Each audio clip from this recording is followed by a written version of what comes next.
y'all, so guess what? I completely forgot I was planning to vlog for the week, even though I kept telling myself. So, it's Monday, and although tomorrow is the start of December, in order to roll my way in, I am going to be reading the Chronicles of Narnia by C.S. Lewis.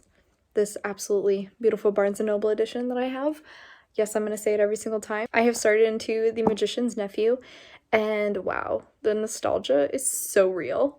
Like, I just keep having flashbacks to 4th grade reading this for the first time, and it's weird. Anyway, I'm not too far in yet.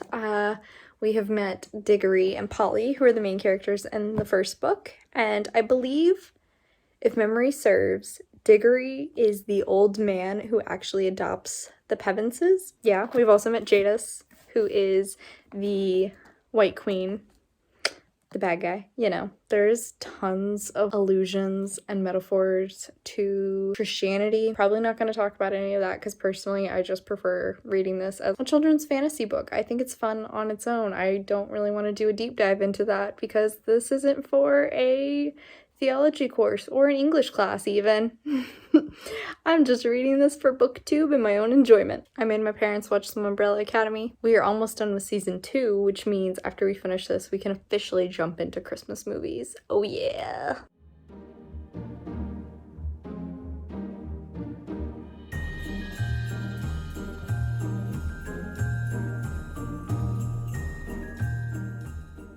Hi y'all, it is Tuesday and let's just start off with the most important news. While I was driving home, I saw a woman walking her horse on the side of the road. Not riding it, walking it, like it was on a leash, and she's just taking it for a stroll. That's Texas for you. Anyway, I went and did some book shopping today because The Cousins came out, and naturally it's Karen McManus. Had to go buy it as soon as it came out. Was so excited. I went for my lunch break. Can't wait to read this. This is a YA mystery, and we're basically focusing this group of cousins who end up going to like their grandmother's house, and the grandmother cut all of her children out of her will, but I don't think the cousins know why they've been invited here. I'm very intrigued. Can't wait for this. I have high expectations going in just because pretty much all of her mysteries I've really enjoyed. I also got These Violent Delights by Chloe Gong, and I'm very excited for this one. It's like a Romeo and Juliet retelling set in 1920s Shanghai, I believe. This is actually going to be the book club read for my unofficial book club with 2 of my friends for December. Very excited to get into this one. It sounds really good. I love the setting, like 1920s Shanghai, and I'm pretty sure it's supposed to be like rival gangs. That's awesome. Can't wait to get into that.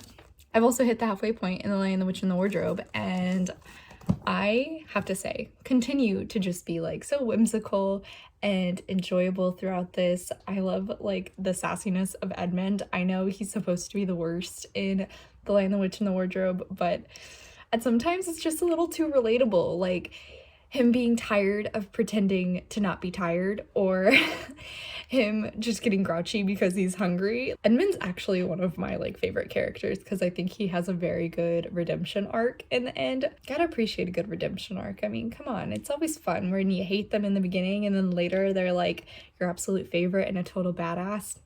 Good one. I also have gotten the audiobooks for these from one of my library apps. As far, I'm definitely enjoying the narrator for the second book more than I was with the first because, I don't know, the guy in the first one had a very thick British accent, so at some points it was really hard to hear him and it was just difficult to really like discern what he was saying, whereas this guy is more mid-range. I actually, out of curiosity, looked, and I think every single book has a different narrator, so it's gonna be a ride.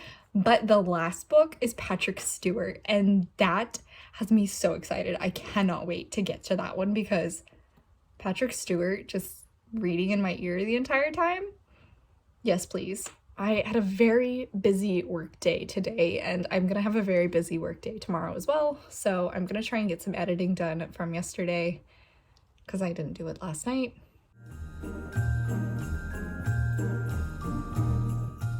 It's Christmas, we'll burn it to the ground. Hey y'all, it is Wednesday and I am very tired. I had a busy day of work, but I had to go be very fancy today. So I got all dressed up and realized that I was channeling Dark Academia today. So apparently I should have been wearing this outfit for the entirety of that video. Whoops, too late. Anyway, I hit The Horse and His Boy. I finished The Lion, the Witch, and the Wardrobe last night during some reading sprints with my friends. That was awesome and fun. Really appreciated getting to do that.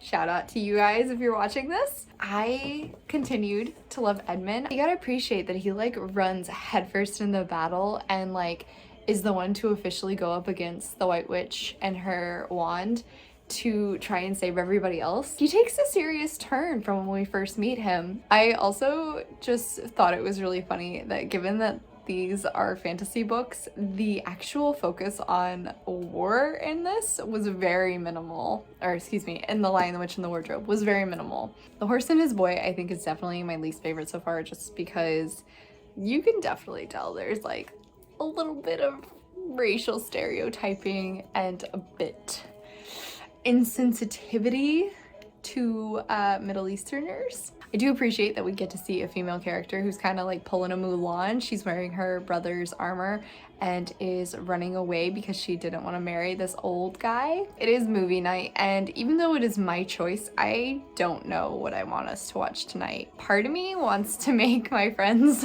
watch The Lion, the Witch, and the Wardrobe, but also I kind of want to watch the Grinch movie because the Grinch. It's officially December, so I have now begun my constant listening to the Punk Christmas playlist on Spotify.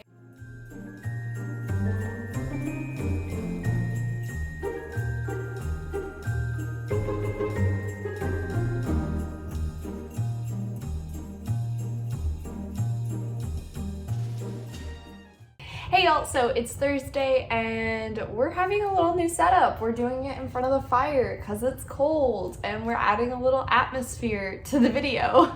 So as you guys saw, I went to the library and I picked up some holds, one of them being Take a Hint, Danny Brown by Talia Hibbert, as well as Disappearing Earth by Julia Phillips. So these are two of the books I'm going to be reading for the Disney Channel Games Readathon. I have gotten a bit further into The Horse and His Boy. Today was just another really busy day at work for me.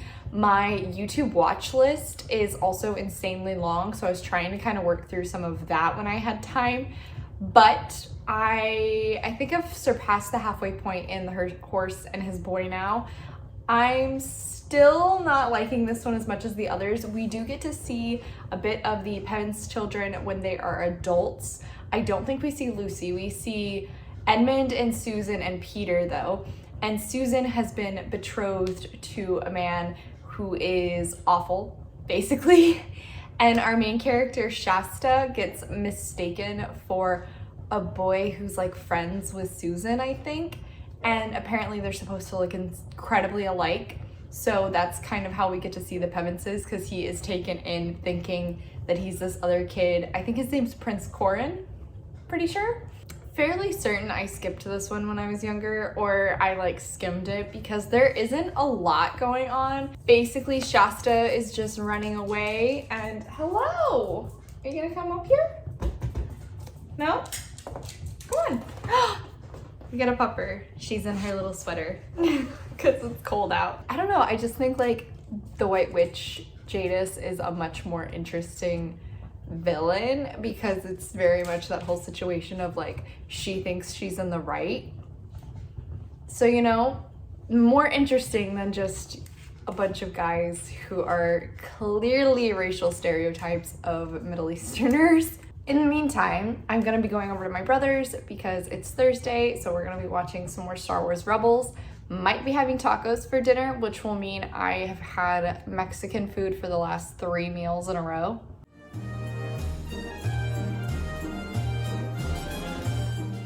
Hey guys, so it is Friday and I have finished The Horse and His Boy.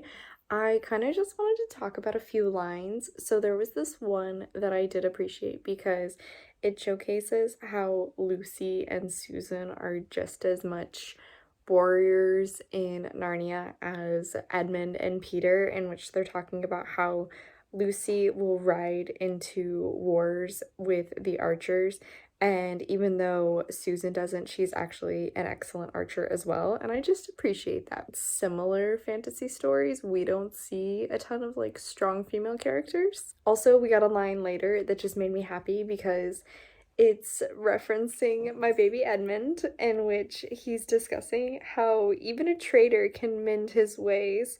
I've known one who has, and he looks very thoughtful for a moment, and it just made me happy because he really has done so much to try and make up for the fact that he was on the White Witch's side in the beginning. Gonna go and continue into Prince Caspian now, which I appreciate this one because I like that we kind of get to see how more humans get into Narnia. Honestly, anytime Prince Caspian is mentioned, I just automatically think of Ben Barnes, and that makes me happy because he's some nice eye candy.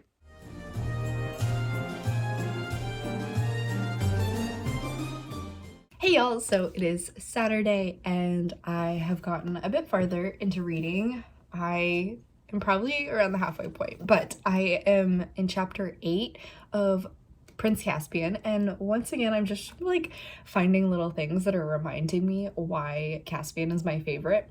For one, as I mentioned, I love how we get to see more humans in the world. Also, I think it's interesting how we see the difference between how Caspian reacts to like the old Narnians, so the dwarfs, the talking animals, centaurs, yada yada yada, whereas like his uncle sees them as a threat. I think it's like an interesting, what's the word I want? Contrast there. Also, I do know that the publication order and the chronological order of the stories is not the same. So in Caspian, we actually start to see a bit of foreshadowing for Voyage of the Dawn Treader, in that we learn Miraz, Caspian's uncle, doesn't really trust the sea and has never gone to explore it. And along with that, it mentions the 7 lords he sent to do so, basically expecting they would never return, and all of that is discussed in the Voyage of the Dawn Treader, and is why Caspian was the one who started to go out and adventure on the seas and explore the other worlds nearby. Plus, I can't believe I forgot, Reaper Sheep is in Prince Caspian as well. I remembered he was in Voyage of the Dawn Treader, but I completely forgot he was in Caspian. I love him, he's so cute. He's the mouse who's like a knight, and he's just... Also, I went to try and use this book in my like, do I have that book challenge, thinking this will have more than one map in it. And I was looking at the sides and I was like, oh no, it's the same map. But there is more than one map. There's like additional maps in every book, and I just didn't take the time to flip through properly. Dang it, past Nat, why are you like this?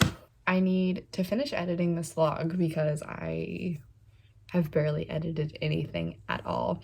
And then I also need to finish this book. I really don't know if it's gonna happen, in all honesty, by tomorrow, because tomorrow's the first day of the Disney Channel Games Readathon, and I hadn't decided if I was going to end this vlog either tonight. So you might get a Narnia vlog part 2. So anyway, I'm gonna finish editing, and then I am gonna be going to Josh's later tonight. We are planning to cook. We might go look at some Christmas lights.